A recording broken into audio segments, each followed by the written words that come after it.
ഒരു കോൺ 45 ഡിഗ്രി ആയ ഒരു മട്ടത്രികോണത്തിന്റെ ലംബവശത്തിന്റെ നീളം 8 സെന്റിമീറ്റർ ആയാൽ അതിന്റെ കർണത്തിന്റെ നീളം എത്ര? ഇതാണ് നമ്മുടെ ക്വസ്റ്റ്യൻ. നമുക്ക് 4 ഓപ്ഷൻസ് തന്നിട്ടുണ്ട്. ഇത് കണ്ടുപിടിക്കാനൊരു എളുപ്പ വഴിയുണ്ട്. അതാണ് നമ്മൾ നോക്കാൻ പോകുന്നത്. അപ്പം ഒരു കോണ് 45 ഡിഗ്രി ആയ മട്ടത്രികോണം. നിങ്ങൾക്ക് എല്ലാവർക്കും അറിയാലോ മട്ടത്രികോണത്തിന്റെ പ്രത്യേകത എന്താണെന്ന്. ഇതാണ് ഒരു മട്ടത്രികോണം. ഒരു വശം 90 ഡിഗ്രി ആയിരിക്കും. നമുക്ക് ഒരു വശം തന്നിട്ട് എത്രയാണ്? 45 ഡിഗ്രി. സ്വാഭാവികമായിട്ടും ഈ വശവും 45 ഡിഗ്രി ആയിരിക്കും. അപ്പം എങ്ങനെയാണ് നമ്മളെ കോണുകൾ വരുന്നത്? 90, 45, 45. ഈ ത്രികോണത്തിന് എന്തുണ്ട്? ഒരു പ്രത്യേകത ഉണ്ട്. ഇതിന്റെ വശങ്ങൾ തമ്മിൽ ഒരു പ്രത്യേക അംശബന്ധത്തിലാണ്. ഈ അംശബന്ധം നമ്മൾ എന്ത് ചെയ്യണം? കാണാതെ പഠിച്ചു വെക്കണം. ഈ അംശബന്ധമാണ് എന്ത്? 1:2 ആണ് ഇതിന്റെ അംശബന്ധം. ഇതൊരു ഇമ്പോർട്ടന്റ് ഫാക്റ്റ് ആണ്. ഇതൊന്ന് നമ്മളൊന്ന് ബൈ ഹാർട്ട് ചെയ്ത് വെക്കാം. നിങ്ങൾക്ക് ക്വസ്റ്റ്യൻസ് ഇത് വെച്ചിട്ട് നിങ്ങൾക്ക് എങ്ങനെ സോൾവ് ചെയ്യാമെന്ന്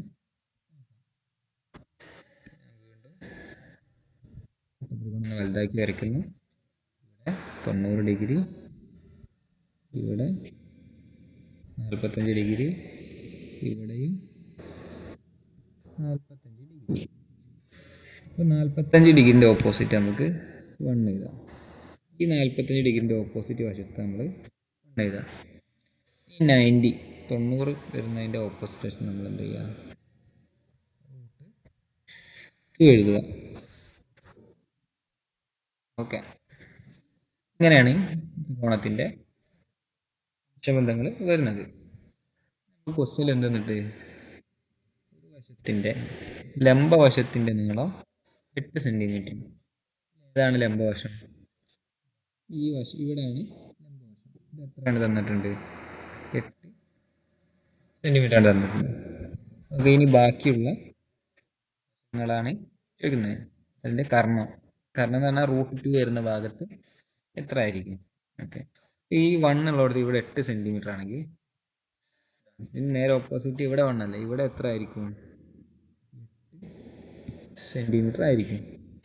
ഇനി ഇവിടെ ഈ √2 വരുന്ന ഭാഗത്ത് എത്ര ആയിരിക്കും? അത് 8 ഇൻറ്റു √2. ഇവിടെ 8 ഇൻറ്റു 1, ഇവിടെ 8 ഇൻറ്റു 1, ഇനി ഇവിടെ 8 ഇൻറ്റു √2. നമ്മൾ 8√2 എന്ന് നമുക്ക് ആൻസർ നമുക്ക് എളുപ്പത്തിൽ കണ്ടെത്താം.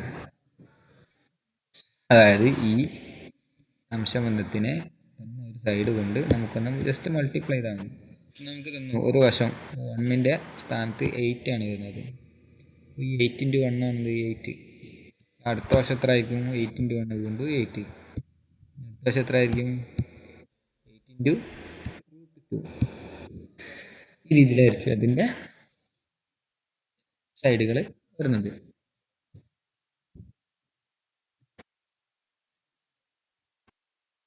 ഇനി നമുക്ക് മനസ്സിലാകാത്തവർക്ക് വേണ്ടി നമുക്ക് ഒന്നും കൂടി എക്സാമ്പിൾ വെച്ച് എക്സ്പ്ലെയിൻ ചെയ്യാം.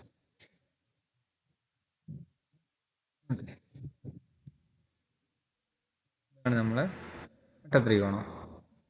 ഇവിടെ 45, ഇവിടെയും 45. അപ്പം നമുക്ക് ക്വസ്റ്റ്യൻ തരാണെന്ത്?